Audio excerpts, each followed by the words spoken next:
In today's video, I'm going to teach you how to use labels on Trello cards.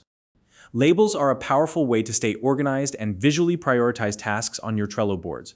Whether you're managing a project, tracking a team, or just organizing your personal to-do list, labels help you categorize and focus on what matters most. In this step-by-step tutorial, I'll walk you through everything you need to know to add, edit, and manage labels on your Trello cards.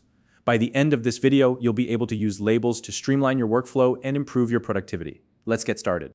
First, open your browser and head over to www.trello.com. Once the page loads, look towards the top right corner of the screen and click the Login button. Now you'll need to enter your email address and password. If you'd prefer, you can choose a single sign-on option such as Google or Microsoft to log in instead. Once you've entered your credentials, complete any additional security steps that may appear, like two-factor authentication. These extra steps are there to keep your account secure, so make sure to follow the prompts carefully.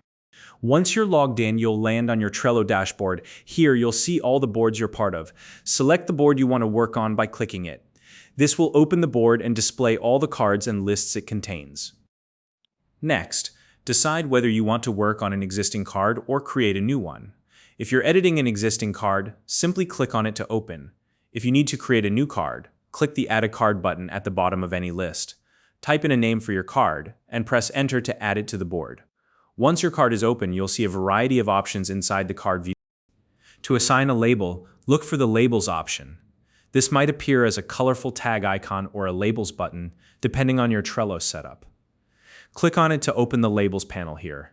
You'll see a selection of colors you can use to label your card. Choose a color by clicking on it, and it will be instantly assigned to your card. Labels are a great way to visually categorize tasks, so think about how you want to use them to keep your board organized. If you'd like to customize a label further, you can edit its title to make it more meaningful. To do this, click on the label you just assigned, and you'll see an option to edit its name. Type in a short descriptive name for the label, like priority, high bug, or marketing. Once you've entered the name, be sure to save the label before exiting. This ensures the title is applied and helps everyone on your team understand what the label represents. If your task requires multiple labels, no problem. You can assign additional labels to the same card by toggling them on or off in the Labels panel. This flexibility allows you to combine categories and priorities for better organization. When you're finished assigning and editing labels, close the Labels panel by clicking anywhere outside it. Back in the board view, you'll notice that the assigned labels now appear as colorful tags on the card. These tags make it easy to identify the status or category of each card at a glance. Finally, it's a good idea to maintain a small and consistent set of labels across your board. This keeps your system clear, avoids confusion, and ensures everyone on your team knows what the labels mean. And that's it. You've successfully learned how to use labels on Trello cards to organize and prioritize your tasks. If you found this video helpful, please like and subscribe.